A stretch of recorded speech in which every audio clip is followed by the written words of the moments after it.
caras alunas, apresentamos agora, no âmbito do curso de Economia Brasileira, o terceiro vídeo sobre economia e política econômica durante o segundo mandato de Fernando Henrique Cardoso, baseado no texto de Gessner Oliveira e Frederico Turola, Política Econômica do segundo governo FHC, mudança em condições adversas.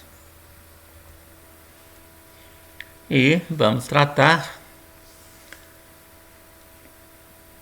do legado do segundo mandato e os novos desafios, que é a última seção, digamos assim, do texto do Gessner e do Francisco Turola. A crítica ao período FHC é equivocada ao ignorar as profundas modificações que ocorreram nas políticas monetárias e cambial a partir de 1999, caracterizada, né, nesse trabalho como tríplice mudança. Ok, e por quê? Né?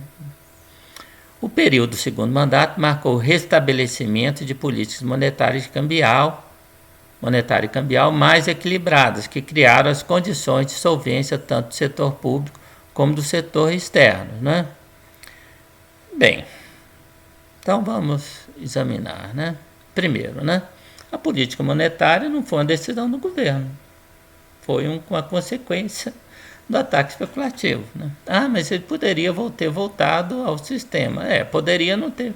Poderia não. Né? Depois da, digamos assim, da taxa de câmbio ter encontrado o seu equilíbrio de mercado, ok? Esse não é o equilíbrio macroeconômico, não tem nada a ver, né? Como querem os economistas que não entendem economia, são os neoclássicos. Né?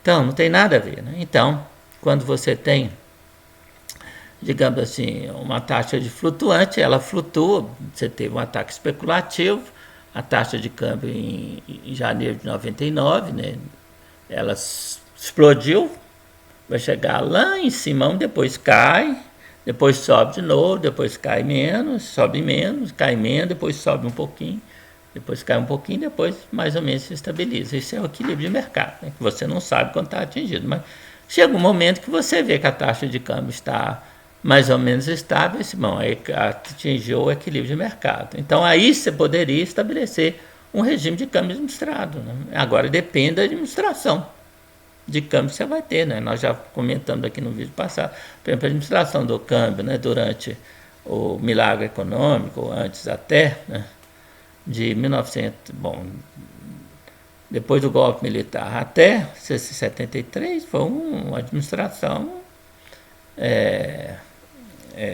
favorável, tá certo? Nós aumentamos nossas exportações extraordinariamente. Então, né, num contexto de crescimento das importações, mas num ritmo, vamos dizer assim, aceitável, né? Resultando do crescimento econômico do Brasil, uma série de outros fatores que nós vamos discutir aqui. Então, esse é um regime de câmbio administrado, né, que foi utilizado no mundo todo, no pós-guerra, com muito sucesso, muito sucesso. Então, que história dizer que câmbio administrado, né, necessariamente produz desequilíbrio? Não, não senhor. Né? Aliás, a adoção da taxa de câmbio de mercado não evitou a crise de 2000, né, que vai acontecer em 2001, na verdade, né, como consequência da crise do dot-com, né, do colapso da bolsa dos Nasdaq, né, de alta tecnologia, resultante da especulação com as empresas de alta tecnologia, que vai estourar, né, em março de 2000. Né, e vai causar a retração do ritmo de crescimento da economia internacional e vai levar o Brasil para uma situação difícil. Não evitou isso. Então, que história é essa de que o regime foi... não, mas criaram condições de solvência, tanto do setor público... Então, vamos pegar aqui a solvência do setor público. Olha vamos olhar aqui, vamos olhar o déficit durante de 1999, 99 nem conta, né? Porque ele está lá em cima, né? Tá certo? Então, vamos olhar o que aconteceu, aliás, vamos olhar o período todo, mas tudo bem, não, 1999 não conta, ok, se não conta, vamos tirar 99, vamos olhar o período 2000 a 2012, né? Olha o déficit do setor público. Ele é bem menor. O que o Gessner, né, e o Turola estão fazendo? Eles estão comparando o período, na verdade, 2000, né? Mas se você olhar 2000, 2002, né? 2000, 2012, né? Estão comparando com o que aconteceu, né, no governo FHC1. Ou seja, você saiu de um enorme desequilíbrio para um desequilíbrio ainda. Então você saiu de um enorme desequilíbrio, né, para um desequilíbrio que é bem maior do que acontecia, né, antes. Tá certo? No governo pré-plano real.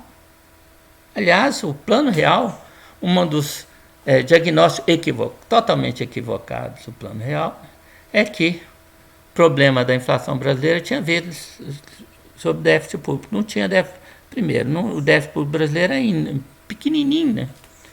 Eu morria de rir dos economistas ortodoxos, né? Você comparava o déficit público do Brasil com a Inglaterra, o déficit público do Brasil era 10% da Inglaterra. E a inflação brasileira era 50 vezes maior do que a inflação na Inglaterra. Tem alguma coisa errada nesse raciocínio. Tá certo? Vamos ser francos, vamos falar do português. Está de acordo com os dados, né? Não falar invencionice. Aliás, aí se criou. Teve gente do Brasil que disse o seguinte: não, é porque o déficit público do Brasil é invisível. Aí eu brincava, e por que a inflação é visível, né? É o invisível causando o visível, realmente. O problema é o seguinte, é porque a realidade não se enquadra nos preconceitos teóricos, né, que vem de teoria ruim, né? E aí, o que você faz? Você força a realidade. Não, tem déficit e ninguém vê, eu estou vendo, ninguém vê o déficit, né? Esse é o problema, tá certo? Ou será que ninguém vê a teoria errônea? E você vê a teoria que está errada, não é por causa apenas que ela não se aplica na realidade. É porque ela não tem sustentação matemática. É só estudar, pegar meus artigos sobre isso, né? Sobre o modelo de equilíbrio geral do Debré, que é o modelo mais avançado de teoria econômica, né? Ver se ele tem lei de rendimento decrescente. Lá não tem. Não existe lei de rendimento decrescente, foi demonstrado lá atrás, não? Na controvérsia de capital. Em 1996, o prêmio Nobel, né, foi meu primeiro professor de economia, porque eu estudei introdução à economia nos livros dele, que foi o Paul Samuelson, né, que jogou a toalha, disse que a teoria neoclássica está errada. É isso que ele falou, não falou com essas palavras, mas falou as parábolas, não sei o que, né, elas estão erradas. Claro que ele não vai falar diretamente, mas é isso que ele disse, né. Bom, então observe, né, quer dizer, observe o seguinte, né, você tem, né, você tem uma situação, né, se você pegar esse período aqui, né, você não tem déficit público praticamente, não tem déficit público. E compara esse período com esse período aqui, ó. Tenha paciência. Você estabeleceu uma situação pior do que antes que prevalecia antes do plano real. E se o senhor Gessner e o Turola falam que essa situação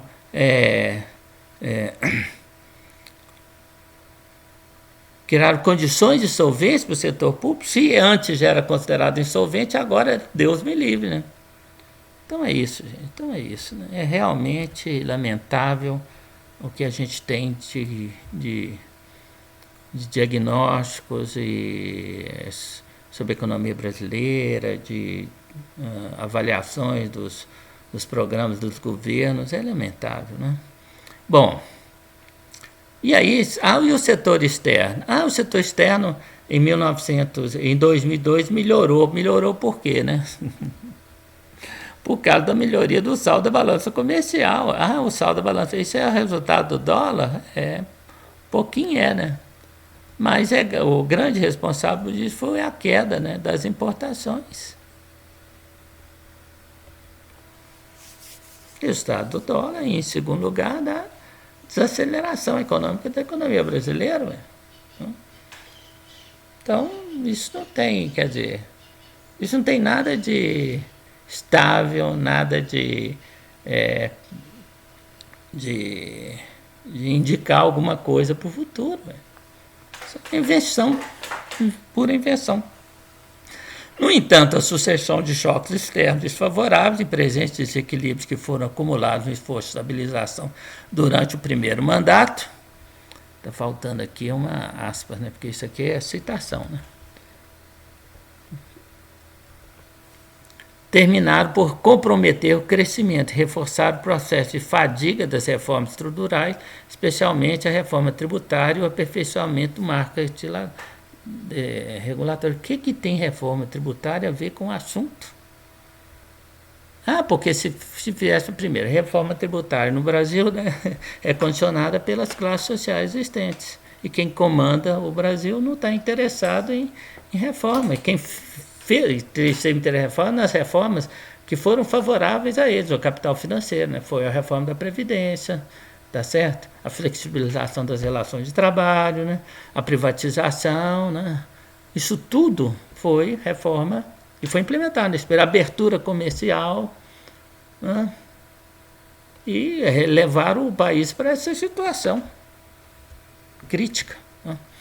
Uma herança positiva do segundo mandato foi a redução da volatilidade do produto. Por quê? Porque não teve... O que ele está querendo dizer é o seguinte, a crise de 2001, né, não foi tão profunda como a que ocorreu como resultado da crise da Ásia, de setembro de 1997, também não foi profunda, né? E da crise do México em 94, isso no fundo que ele está dizendo, né? Em momentos anteriores, as crises internacionais levaram a contrações do PIB, seguidas de recuperações intensas. No fim do segundo mandato, já se podia observar um quadro bastante diverso. Mesmo submetida a intensos choques domésticos e externos a partir de 2001, a economia apresentou uma taxa de crescimento relativamente estável de 1% no ano em 2000. O que ele está falando? Ele paga 2 anos e fala que aí é um contexto de estabilidade, né? Bom, vamos pegar as taxas de crescimento dos outros países, tá certo? Bem, dos outros países houve uma desaceleração como resultado da crise, né? Nós pegar o mundo e os países, né, avançados do G7, o grupo do G7, né, você tem uma forte desaceleração econômica, né? Quer dizer, de 2000 para 2001, né, a taxa de crescimento do mundo caiu de 4,8% para 2,5%. Uma desaceleração de mais de 2%, 2,3%, muito forte, né? Depois ela recuperou de 3% e em 2003 tem 4,3%, né? Os países G7, né, a taxa de... O BAC também foi forte, né? A recuperação começa em 2003, né? Mas observe que as taxas de crescimento são menores, né? Isso é resultado do neoliberalismo, que vai levar a China a se tornar o primeiro país do mundo, né? Porque o resto não parou de crescer, né? Economia do mundo em 2014. Né? O pessoal que fala que não é porque está desconsiderando a sobrevalorização do dólar em relação à moeda chinesa. Os países emergentes, houve um baque também muito forte, de 5,8% para 3,8%, 2,2%. Né? Mas em 2002, você já tem uma recuperação enorme. Já tem. No Brasil não teve, né? A estabilidade, a menor volatilidade do Gessner e do Turolla, né? E os países emergentes da Ásia, né, fez um pouco de cosquinha, né? Caiu de 6,5% para cheio. A China nem sentiu cosquinha. Nem sentiu cosquinha. E a China é um país que 70% do PIB se deve a empresas ou estatais ou socialistas, dos trabalhadores, né? É isso. A Índia aumentou a sua taxa de crescimento em 2001. O Brasil não é a Índia, infelizmente não é. A Indonésia caiu, mas em 2002 já tem uma recuperação expressiva, né? Ah, mas não teve apagão. Quem criou o apagão? Foi o governo, Fernando Henrique Cardoso. Depois colhe, aí não foi culpa dele? Tailândia. América Latina, né? A Argentina, o baque foi terrível, mas aí por causa da crise do plano cavalo, né, que nós já falamos sobre ela, né? O do Brasil, isso aí são dados do FMI, né, que são dados diferentes, tá vendo? O Chile, né, o México sofreu muito, né? Situação mais desfavorável. O Oriente Médio, então, o que nós estamos querendo? Até a África, gente. A África subsaariana. Você está falando de países, né, que são desenvolvidos, com exceção da África do Sul, né? Está falando de Angola, de Moçambique, de Namíbia, né? Não? Então, esse país, outros países, né? A África subsaariana. Retirando a África do Sul, é a Nigéria, é a África subdesenvolvida. Ela não sentiu a crise, né? Então, bem, isso aqui não está no texto, né? É a herança maldita do Fernando Henrique Cardoso. Essa expressão herança maldita se deve ao Lula, né? Se deve quando assumiu o governo em 2003, né? E foi uma herança maldita, né? Só que eles aí amaldiçoaram ainda mais, né? Bom, mas isso aí depois nós vamos falar, né? No outro vídeo sobre o governo Lula. Isso aqui nós tiramos do livro de Fabrício Augusto de Oliveira, de 2012, sobre a economia brasileira, né? Lula herdou de FHC uma economia em situação no mínimo lastimável. Dólar 3,5. Qual era o valor do dólar no plano real? 0,93, 0,94, né? Quando começou o plano real, né? A taxa de inflação superior a 2% ao mês, na verdade, né? Ela atingiu 5% ao mês do IPCA, né, em novembro de 2002. 5%, uma taxa pré-plano real, ao mês. Quer dizer, isso dá 80% de inflação ao ano. Não sei, né? Isso é um chute, né? Mas você tem que elevar 1 mais 0,6 elevado a 12, né? Não sei quanto é que dá isso, né? Juros nominais a 25% ao ano, Deus me livre. Crescimento pífio, 1,5%, né? E expectativas em progressiva deterioração. Na raiz de tudo isso estavam os acentuados desequilíbrios fiscais do Estado. Não, isso é bobagem. Mas observe que tem acentuados desequilíbrios fiscais do Estado. Como nós mostramos, né, anteriormente, não é? E alta vulnerabilidade externa, aí sim, certo? Por que não tem? Por quê? Porque os desequilíbrios fiscais do Estado pouco têm a ver, não sei, situações extremamente dramáticas, com inflação, tá certo? Com o resto. Aliás, desequilíbrios do Estado, inclusive acentuados, são necessários para retirar, inclusive, a economia da recessão. O grande exemplo é o do New Deal do nosso amigo, né, presidente Roosevelt. Ou se quiser, pega um Hitler. A recuperação extraordinária da Alemanha, que foi mais vigorosa, muito mais, né, do que a dos Estados Unidos, né, induzida pelo aumento dos gastos militares, ok? E um enorme desequilíbrio fiscal. E com estabilidade monetária, né, ok? Então, estabilidade monetária que faz estabilidade do nível de preço, ok? Então não tem nada a ver, Alta vulnerabilidade externa, O Gerner vai falar que tinha baixa. Não, não tinha baixa, tinha alta, né? Da economia brasileira, que adubado sem parcimônia na primeira fase do Plano Real, 1994 a 98, permaneceram ao longo.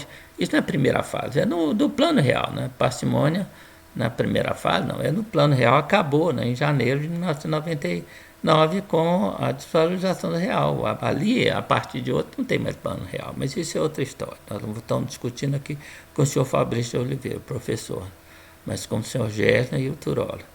Permaneceram ao longo de todo o segundo mandato do FHC, apesar da mudança do modelo econômico para solucionar. Não resolveram o problema. Né? A taxa, é o que nós falamos, olha o que aconteceu com a taxa de inflação. Tá certo? Índice de preço atacado, que é esse rosa aqui, olha como é que ela... Tá vendo esses dois picos aqui, ó? Isso tem a ver com o quê? Pico 1 e pico 2 tem a ver com o quê? Com a taxa de câmbio, a desvalorização do câmbio. Por isso é que o Gustavo Franco tinha razão de querer manter o câmbio fixo, mas ali era insustentável. Quando ele queria manter em janeiro de 99, aí não tinha jeito, né? Não diante do ataque especulativo, do massivo ataque especulativo que a economia brasileira, o real, enfrentou. Né? Mas é isso aí. Tá, média de crescimento ao fiasco brasileiro. No período 2,4, o mundo cresceu 3,46, né? Quer dizer, a obrigação de um governo é, pelo menos, durante 4 anos, pelo menos se manter perto da taxa de crescimento do PIB mundial, né? Isso aqui é consequência do neoliberalismo, gente. É só pegar a participação do PIB brasileiro, que era de 4,5% por aí, no PIB mundial em 1980, e hoje é 2%.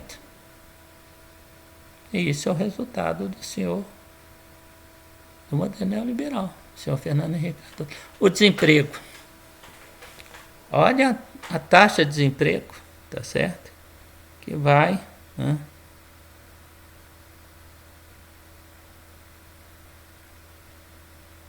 se expandir durante o segundo mandato. Né?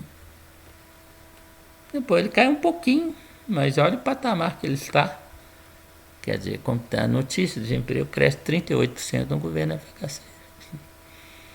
Nós devíamos ter pego, né, um período mais longo.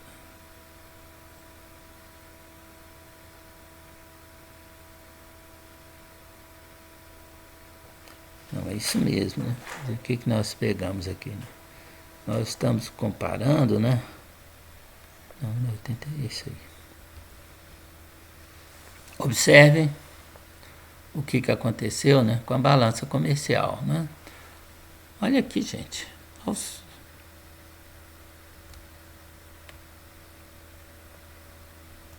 Você tem saldos expressivos, né? 13 bilhões em 1993. Você teve 13 bilhões em 2000, né? Por que você teve? Nós já falamos sobre isso. Por causa da desaceleração econômica, da explosão do dólar, a inflação não, as importações caíram. Né? Caíram. Mas é isso.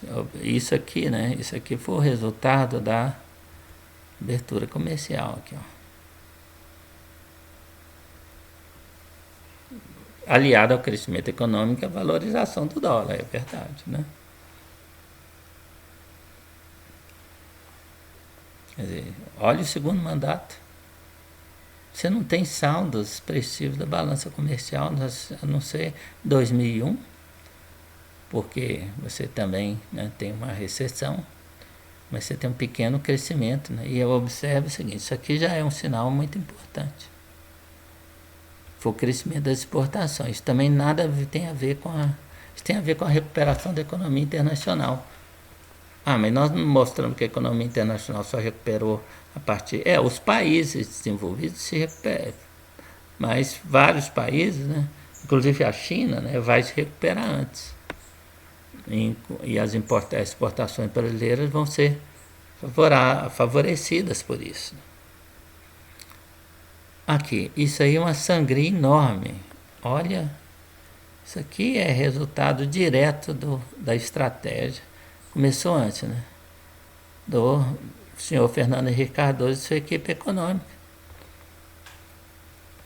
Olha o que nós estamos pagando de lucros e dividendos, inclusive quer dizer, a privatização favoreceu essa remessa de recursos para o exterior, uma sangria de recursos enorme, né?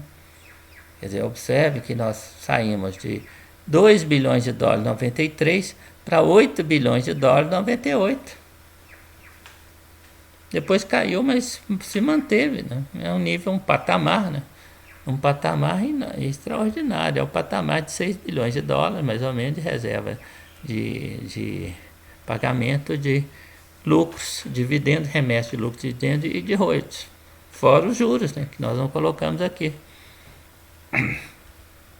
Aqui, renda líquida enviada para o exterior, a parte do PIB que vai para o setor externo. Isso aqui foi o resultado da decisão do governo militar de não fazer o que Kirchner fez na Argentina, né? Deu calote. Ah, não podia dar? Não podia não, é verdade. Em parte isso é verdade. Em 1982, quando eclodiu a dívida externa, a gente talvez não pudesse. Mas mais tarde já era possível, porque as empresas estatais, né, que foram criadas ou foram expandidas do segundo PND, permitiram, inclusive a Petrobras, a substituição de importações. Então você não dependia, né, do capital internacional, então você podia ter feito isso, né? Há uma queda, mas isso aí, quem quiser ter alguma noção disso, nós fizemos nos vídeos do Plano Real um sobre isso, tratamos disso. Houve uma queda acentuada, aí o senhor Fernando Henrique Cardoso, o que fez? Trouxe de volta o problema. Não na dimensão, claro, na dimensão da crise da dívida externa de 1980, Deus me livre, né? Mas o problema voltou. Tá certo? O problema voltou, foi recriado pelo neoliberalismo. Balanço de transações correntes aí, meu gente. Aí, ó, aqui, ó, não tinha. Tinha déficit, na verdade, o déficit, 1994 foi 1,5 bilhão de dólares, um pouco mais, por isso que está 2 aí, né? 2 é porque está arredondado. 1,2 bilhões, 1,5 bilhão de dólares. Né? Não tinha, isso é praticamente nada. E aí você passa a ter mega déficit no balanço de transações correntes. Deus me livre, é isso. Resultado da abertura comercial, abertura da conta de transações, da conta de capitais, privatização das estatais e outra coisa, né? Endividamento externo, um monte de coisa. Então tá aí, né? Beleza, beleza. Mas em 82 equilibrou. Nós já mostramos que isso aí foi um resultado do aumento do superávit da balança comercial, resultante da queda do PIB e da explosão do dólar, né? Resultado operacional do setor público, nós já mostramos anteriormente. Observe a carga de juros, gente. Olha a carga de juros. Ela é colossal. O setor brasileiro tem déficit por causa da carga de juros. Resultado das elevadíssimas taxas de juros. Que mesmo em termos de seus objetivos foi excessiva. Por que elas foram excessivas? Para fechar o balanço de pagamentos, né? Pela captação de recursos exterior. E para segurar o crescimento da economia brasileira. Não podia crescer, porque crescer dava déficit na balança comercial, agravava o déficit em conta corrente. E aí o Brasil aumentava a sua exposição a ataques especulativos. Não adiantou fazer isso porque houveram vários ataques especulativos. Dívida externa, ela caiu um pouquinho, né? Um pouquinho depois de ter atingido. Nós já mostramos por quê, né? Porque a entrada de investimento direto, né? Porque o mundo, né? No mundo, a globalização financeira. Você tem uma expansão enorme de investimentos diretos, né, externos, a partir de 1900, de meados da década de 1990.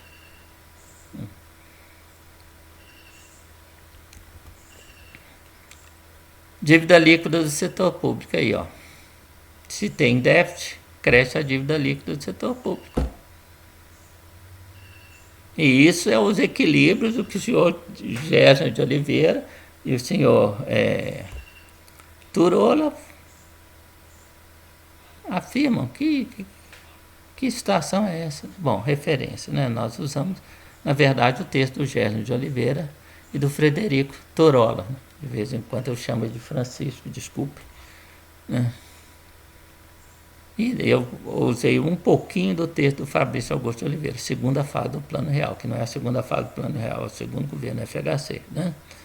Restrição fiscal e baixo crescimento. Eu não gosto muito do texto do professor Fabrício, porque é um texto que tem muita conotação ainda neoclássica das análises. Né? Ele é muito crítico, né? Mas é uma pessoa muito crítica e muito conhecida no Brasil, muito famosa, né? Mas eu tenho restrições a esse livro. Né? Bom, então nós agradecemos, né? E vamos encerrar aqui com a novela sobre o governo Fernando Henrique Cardoso e agradecendo então, né, a atenção de todos.